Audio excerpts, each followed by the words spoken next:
at the 2023 levels, which was estimated at another $564,000. So there were two changes to the employee contributions that had an impact of about $2 million overall, and then the increase in the wage bonus. So in total, it's about $2.5 million in changes that were implemented for the 2023 calendar year. Thank you. Okay, so question I'd like to ask is, as far as our, I know we're doing the study associated with how our benefits compared elsewhere, but are there, what's the total number of, I guess, employees who necessarily are not utilizing our insurance, health insurance? Actually, I think I just pulled this you had pulled this report. It's about 620, I think, right around that are we assume that they're enrolled in another plan. They're not enrolled in one of the county's plans. Okay, good. Thank you. Are there any additional questions? Yes. Commissioner Marecki. Thank you, Mr. Chair. I think we talked, Dan, I think when we had our committee that was meeting about benefits, that not everybody was in the HSA. And there was going to be a concerted effort to have people sign up for that. Has anything been done with that? Okay. Donna Wilson, PHR Director, and we have increased a lot of communication with employees and also the unions through a workforce group that just focuses on benefits, where we answer questions and present information to this group so that they can communicate it out to their membership. So I'm going to let Precious also talk about the increased communications that we did with open enrollment. So everything is about, I always refer to high tech and high touch. In some areas, it's technology increases the communication. Sometimes word of mouth increases. So we're trying to maximize how we get the information to employees. And sometimes it seems like with different programs, people don't enroll because they don't know how to do it. Right. Now, the enrollment process, and again, Precious can talk about that, really is user-friendly. And I actually try to go in and break the system to see if this happens, that happens. And so it is very user-friendly, and also not only being computer savvy, but if you're not computer savvy or you just have a question, they have the opportunity to ask that question, meet with the counselor to walk you through it as you do it. Sure. Okay. Okay, Commissioner Scott. Oh, I think she was going to. Okay, excuse me. I'm sorry. You're going to go ahead Yeah, and continue. Oh, thank you. Continue. Thank you. Just to expound on what Donna just said, we started increasing benefits communications during open enrollment last year. Communications is going to be one of our main goals, making sure that we get the information out to our employees, what their benefits are and what they need to do in order to enroll in those. We've just started this year with our benefits communications. We try not to overwhelm employees with benefits communications. So we're starting off slowly, just weekly. So a communication will go out once a week in regards to a benefit, in regards to either enrolling into a benefit or just informing employees about the benefits that they have out there. But that is one of our main goals for 2024, is to push as much information out there to our employees on how to better utilize the benefits that the county has offered them. Yeah, I think I mentioned when I was on that committee that when I was on the city council in Livonia, we used to send all the employees like a pie shape so they could see what percentages of what the city was providing them. Because sometimes employees think they're not getting anything from the county or the city, but it's very interesting to see that, because it's kind of an awakening process when you see how much we're, helping them out with different things. And all these were union approved, right? All these changes? Yes, all the immediate benefits were approved through MOAs with each of the unions. Okay, thank you. Yes. Okay, Commissioner Scott. Thank you. It was asked how many was not involved, how many people are at this time enrolled? Enrolled overall or enrolled in the HSA? Well, or both.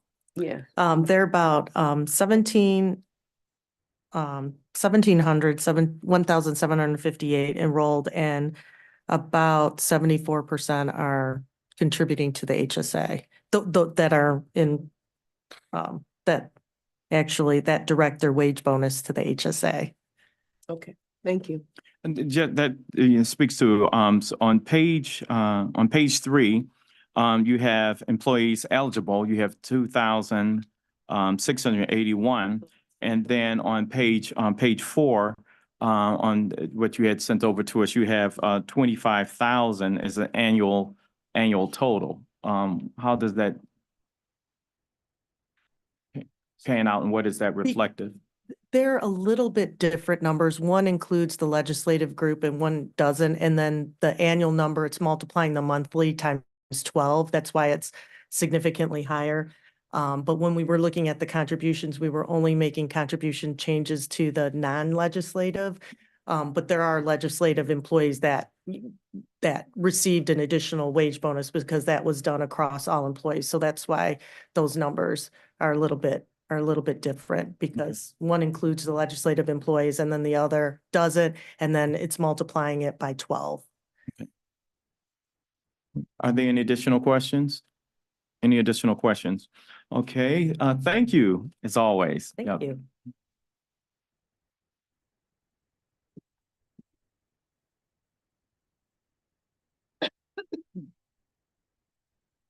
Madam Clerk, next item.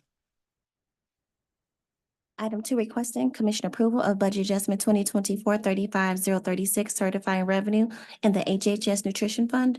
Are there any questions on this item? Any questions? Next item. Item 3, requesting commission approval of budget adjustment 2024-35044, certifying revenue in the Law Enforcement Fund. Are there any questions? Are any questions? Next item. Item 4, requesting commission approval of budget adjustment 2024-35039, certifying revenue in the General Fund. Are there any questions? Okay, who's here to answer item number 4?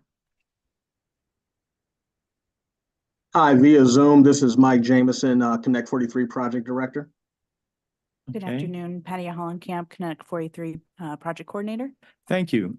Commissioner Marecki. Thank you, Mr. Chair. So I'm a little confused about this. This is 28,000, but 14 is going to the project? Yeah, correct. So because M&B and the Connect 43 project are part of the chargeback services model, there has to be a revenue influx to offset the expense. And so what happened is the budget division decided, in lieu of increasing the chargeback revenue and expense to each individually allocated department, the use of fund balance would be the revenue source to fund the 14 million expense to Connect 43. So it shows on the budget adjustment as 28 million, but the breakdown is essentially a $14 million expense to Connect 43 for the contracts mentioned and a couple other items, and then a $14 million use of funds from general fund balance to essentially offset the what would have been the allocation of the 14 million to each department via the charge. Okay, so what is our current fund balance after the 14 million is taken out of the fund balance? I can't specifically answer that question, but I will get with John and Rob and get that number back. Well, they're here with us now. Okay. Okay, so Let's see the- let's see. One of them can come and answer that question.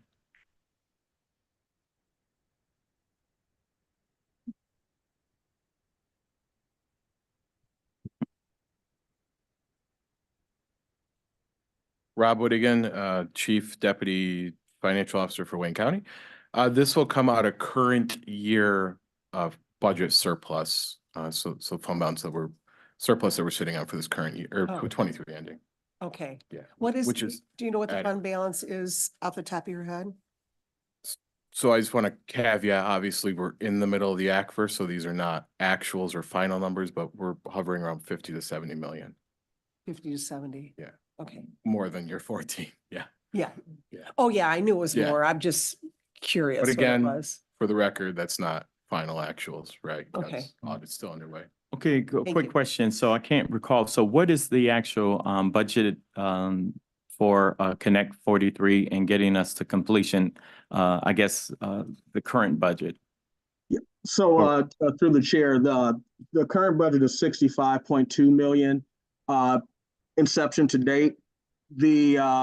This 14 million is incremental to the fiscal year 24 budgeted amount, but the aggregate amount of the 3-year adjustment that we're calling the project roadmap from the standpoint of getting us through implementation, but then also putting in place things that will help us post go live, like building up an internal M&B PMO organization, putting in place a managed services contract that kind of ensures that we do more than just kind of affect the hypercare, which is kind of the critical SRs, but really kind of ensure that the county is well positioned to manage Oracle once we go live.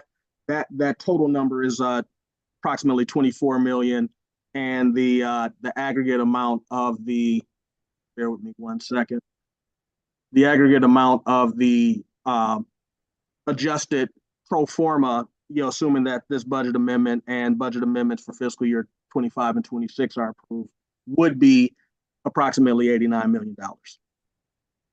So 65.2 million plus the 23.6 get you to the 88.9. Okay, so the key thing that want us to keep in mind is that number. How satisfied are you that this is a adequate amount, budgeted amount to complete the task based on testings and other things, other variables that I'm sure that you have been looking at as you've been initiating various testing of the various throughout the various phases? Yep, understood. So and that's a very good question. So very comfortable for fiscal year 24. I will note that in that 24 million, there are a couple of items that are important to evaluate. They haven't produced a concrete number yet because they're kind of to be. An example of that would be and leveraging lessons learned from our human capital management phase implementation. There may be additional changes to the Oracle subscription license based on items that we discover as we implement ERP, which is kicking off now, and that's the financials phase of the project, and EPM, which is the budget phase of the project, which is ongoing. So and these are things that would be if we have more integrations than was originally anticipated when the contract was consummated in 2022. The other thing that I would note, and this is a big one for the post go live aspect of managing Oracle. Right now there currently is no automated testing ability within the county, and Commissioner Kinlock, as you had mentioned before, the testing is very important. We're actually going through what's called systems integration testing for HCM now, and this is essentially we've converted the data from PeopleSoft into Oracle. We're testing it now in Oracle in a non-production environment, kind of break fixing and looking for any and all avenues where what we thought was going to happen doesn't happen, and then putting in the resolution to correct. That takes a lot of manual time, and I think the folks on the HCM project would agree that testing is a very heavy lift. Automated testing essentially automates that process and shrinks what, and I'm speaking from the city of Detroit perspective, what was a 14-day process down to 3 to 5 days. So that is a RFP that we would need to do to determine how much automated testing would cost, kind of based on the market dynamics at the time. The intent as it stands now is to include it in a managed services RFP as part of the scope, so that we would get bids on managed services inclusive of automated testing. Because that RFP is in development, not been published, so we haven't received bids. That would be an item that could come later this fiscal year or early next fiscal year that, could be in the millions, but right now I don't have enough data to kind of confirm what that amount would be. That would be the largest of the items that haven't been vetted and a number produced based on what's been presented. Other than that, I feel very confident that what we've captured in terms of what we're calling, again, the project roadmap positions us very well, not just for a successful implementation of all the major phases, but also, and I would say more importantly, what happens after we go live and managing and utilizing the functionality that we've procured. How many variations or changes or pivots that have you had to make based upon what was thought to be your initial integration or your anticipated or initial anticipated various uses, or had to make, how many times did you have to make changes in regards to integration, where you saw that the system wasn't compatible, or what any other type of errors that you may have encountered? How many times have you had to, at this particular point, pivot away from the initial roadmap? So very good question. I would say in terms of kind of the aggregate, and I've been on since July, so I'm speaking from my perspective. We've had three major changes since I've been aboard. The first was obviously the PMO change, and that contract was approved back in September, but this budget adjustment essentially requests the funding for it. The second would be the revised schedule, which we call the replan. And that again was due to the conversion validation phase, and that is when data was from the PeopleSoft legacy system was extracted, and the power users and subject matter experts began reviewing it in preparation of converting it into an Oracle format and loading it into Oracle. That phase took materially longer than anticipated, mainly because that was the first time that that level of detail and scrutiny have been put on that legacy system data. As a lesson learned and what's included in this roadmap, knowing that we'll have a similar situation for JD Edwards, where JD Edwards' historical data is going to be extracted, reviewed, because we don't want to put bad data into Oracle. We've put some cushion for that in this replan amendment for the $6.7 million, mainly because, again, we don't want to repeat the same mistakes of the past. And then finally, the last major item was the staff augmentation contract.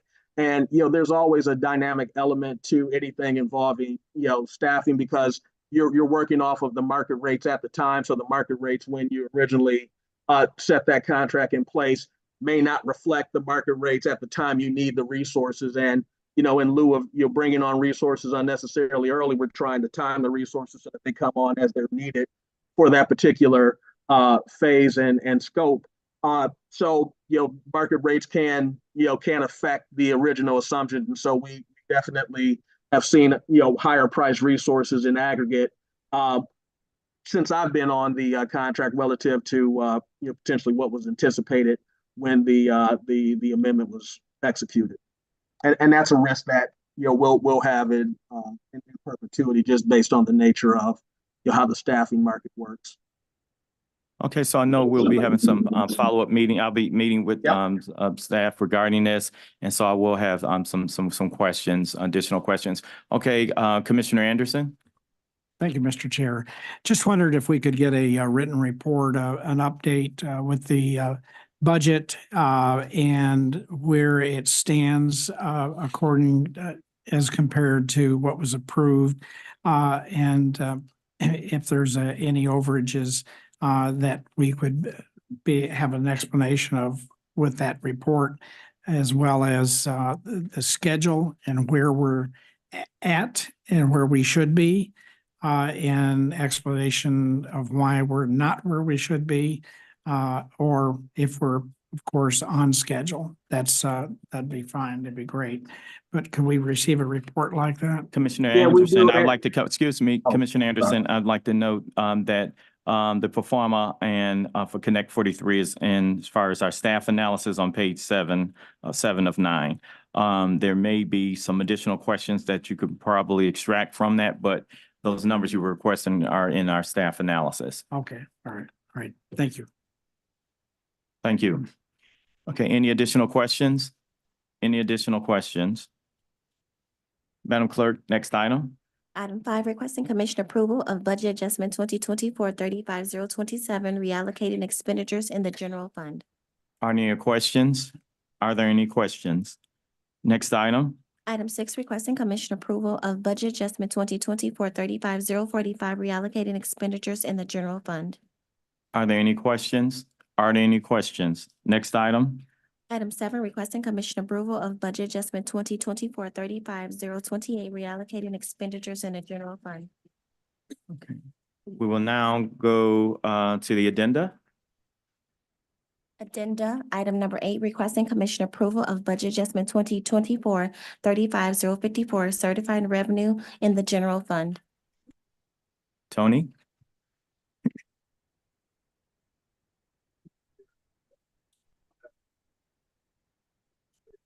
Oh, absolutely. Whoever's here to speak to this item. I'm sorry. You know, it's usually you.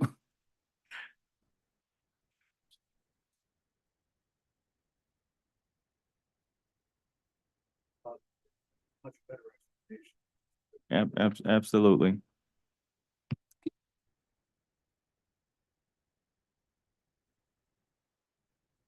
Rob Whittigan, Chief Deputy Financial Officer, Wayne County.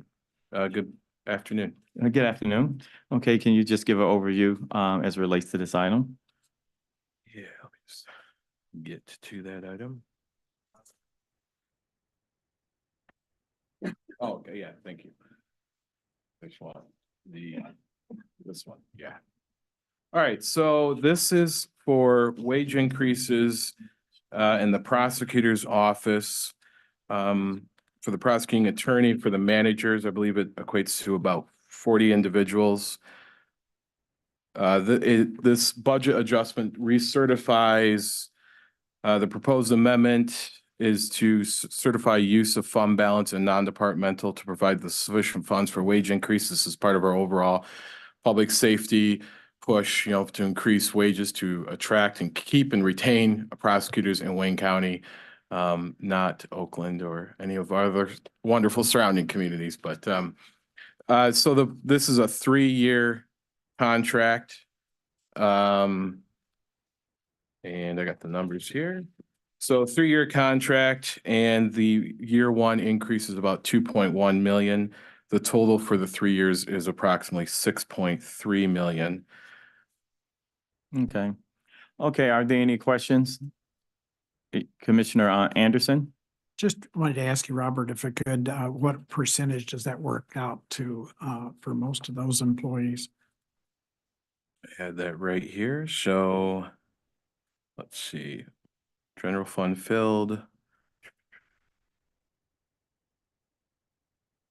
Okay, sorry, it's I should have printed this on larger paper. Wage increases are around 33% year 1. And then for our modeling, again, it's a 3-year contract, but we do model it out years 4 and 5, and we just add a 3% kicker just in case of COLA increases in years, but 33% to answer your question. Okay. Any additional Commissioner Bedion, were you trying to? No. Okay, thank you. Any additional questions? Any additional questions? Madam Clerk, next item. Item number 9, requesting commission approval of budget adjustment 2023-35286, certifying revenue in the general fund, decertifying revenue in the state local fiscal recovery fund, and certifying and decertifying revenue in the special capital projects fund. Mr. Whittigan? Okay, I have some statements here prepared, but again, Rob Whittigan, Chief Deputy Financial Officer, Wayne County. Good afternoon, and thank you very much for your time. So I'm going to start out with some background on why we're here, and then I'm going to also hand it over to Floyd Allen. He's from the Allen Law Group for any additional comments. We also have on Zoom, or hopefully we have on Zoom, Shantika Bullard with M&B Grants, along with representative from our compliance firm, Ernst & Young. And as I mentioned, Allen Law Group, who all have been crucial in this project, but they're here on Zoom to ensure your questions are answered. So for background, this obviously ties to May of 2023 when we presented a proposed amendment to the 2022, then 2022-2023 appropriations ordinance in accordance with a budget adjustment that was for the amount of $190.3 million.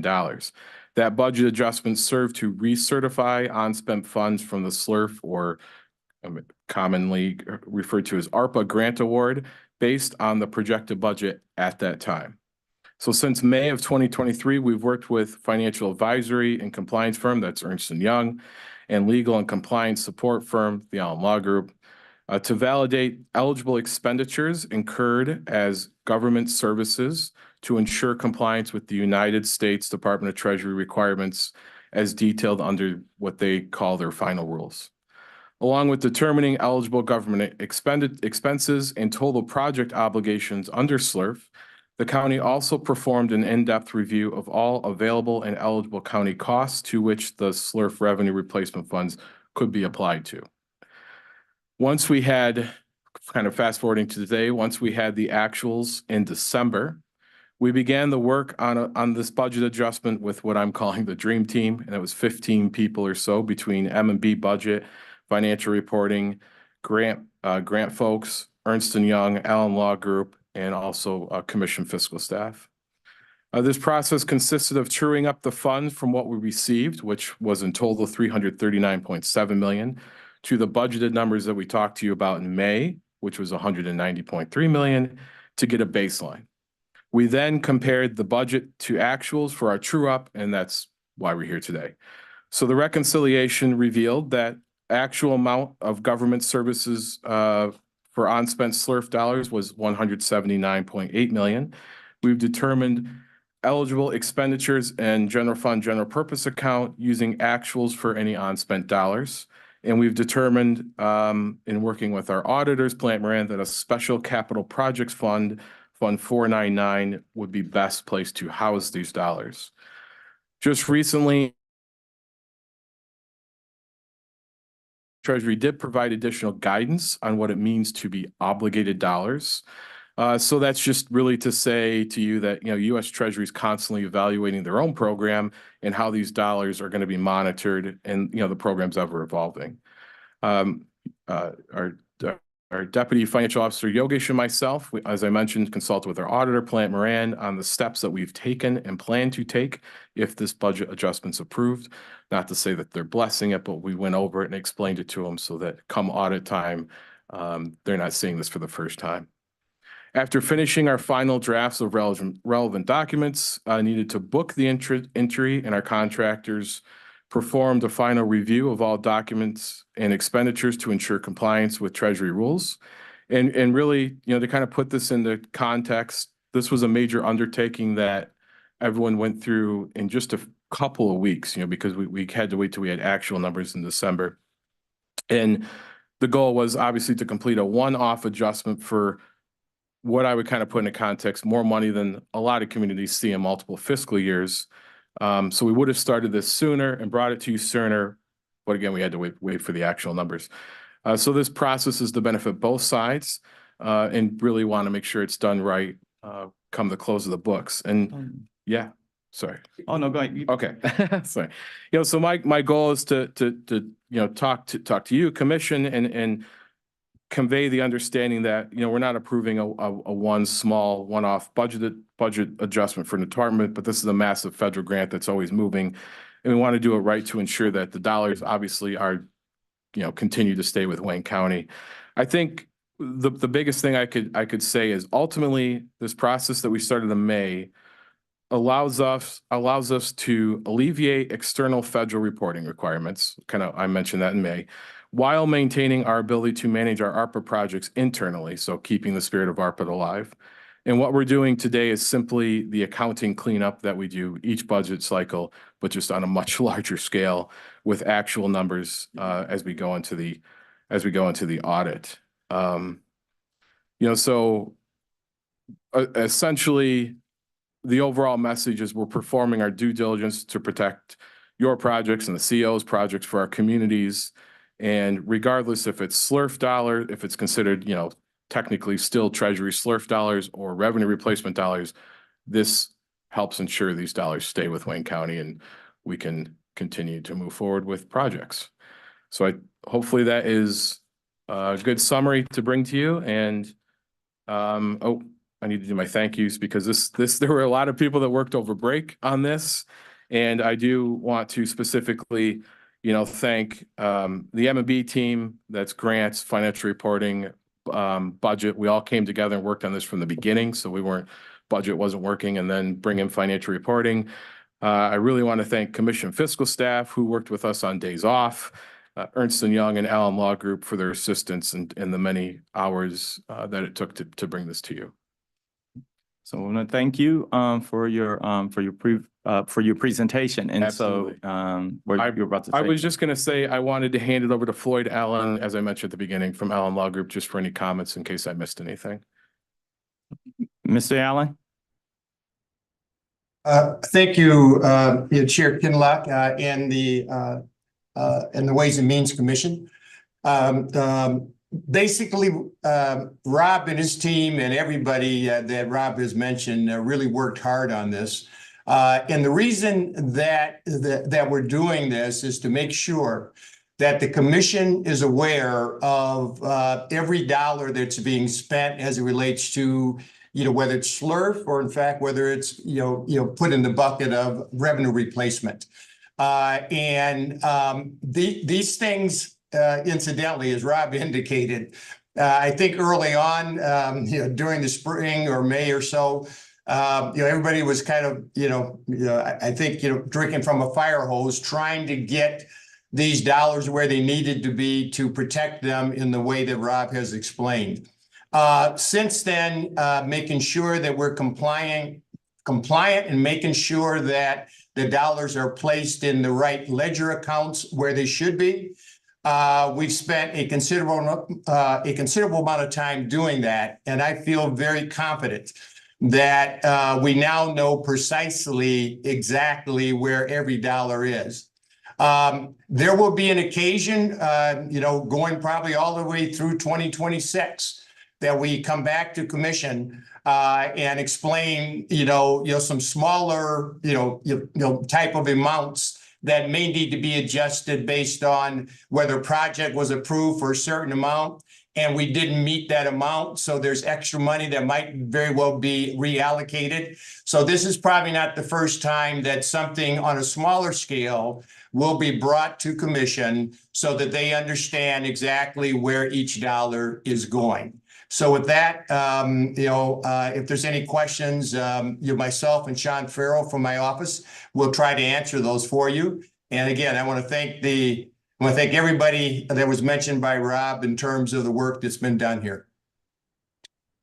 Thank you. Thank you. So do anyone have any questions of Mr. Allen? Here, Rob, thank you for your presentation. Okay, at this time, that concludes the items, and so a motion is in order? Yes. I had a question. I noticed our fiscal agency had not made a recommendation of approval of this item or rejection of it.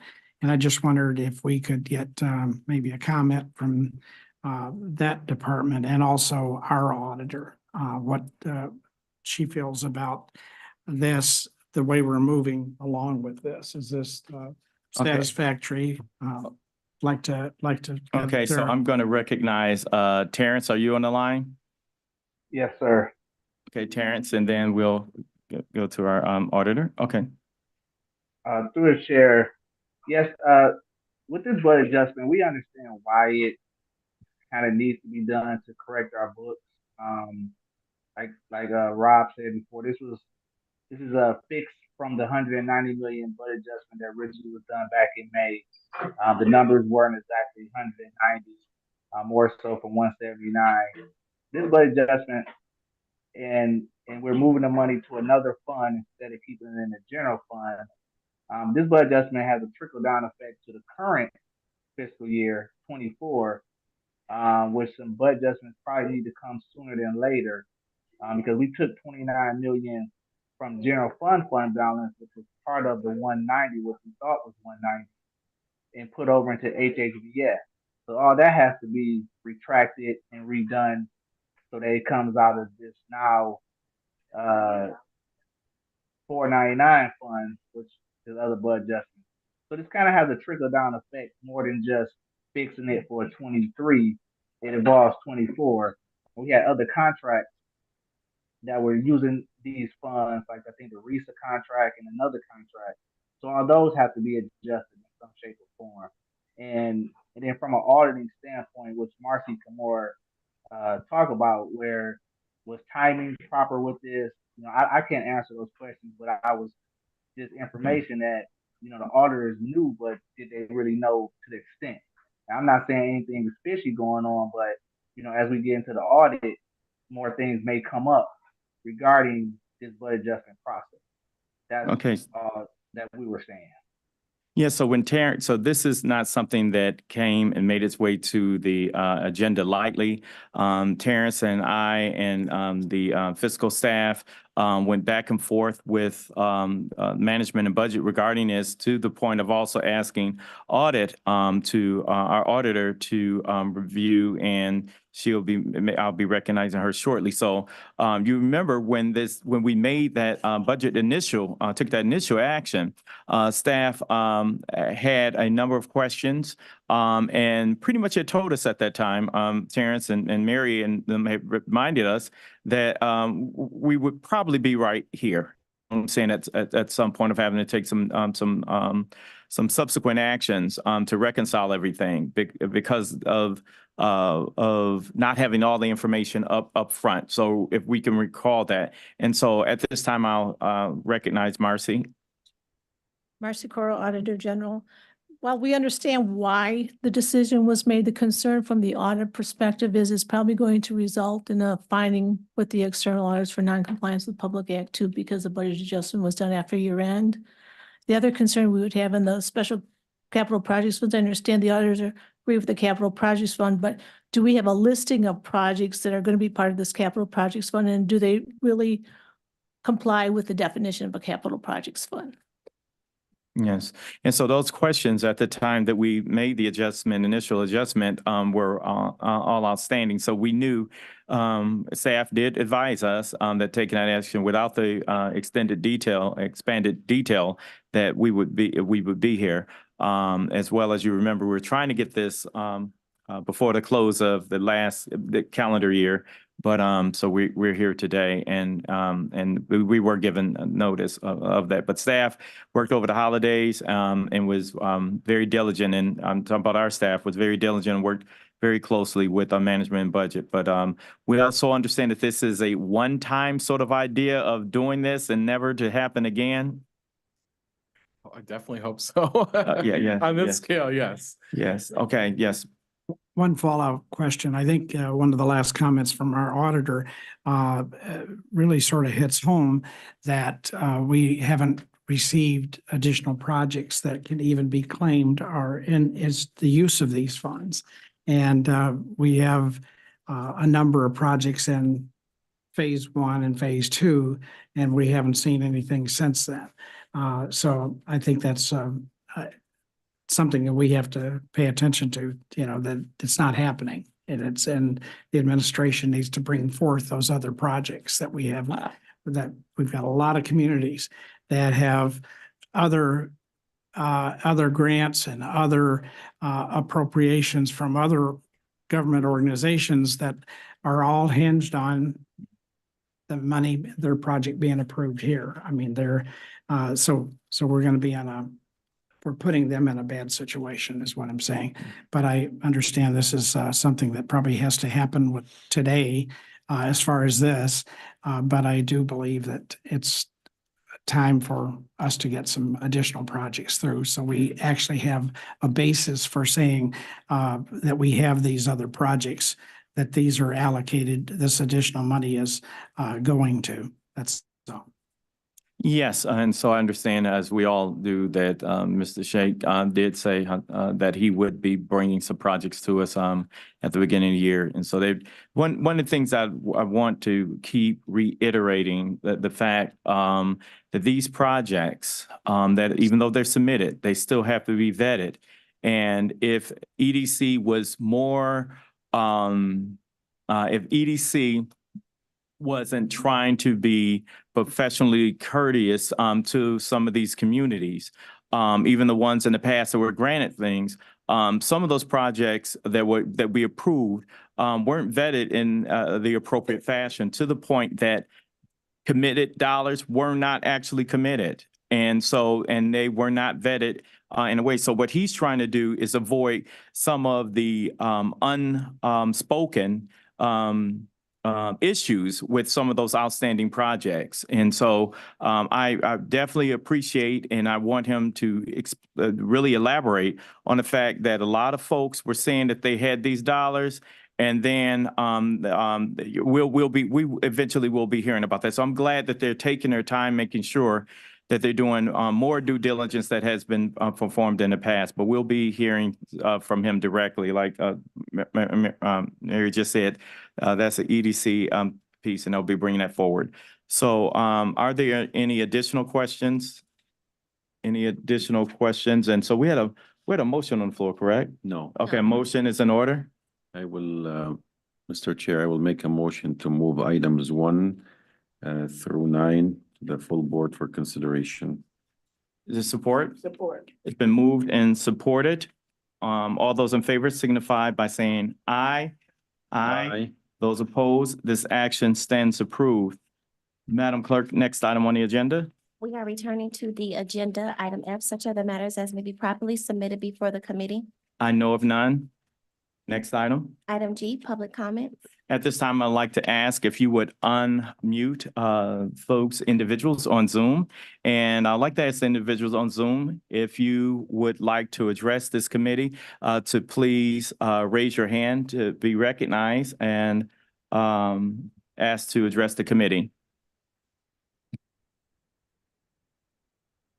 There are no hands on Zoom and no emails have been received.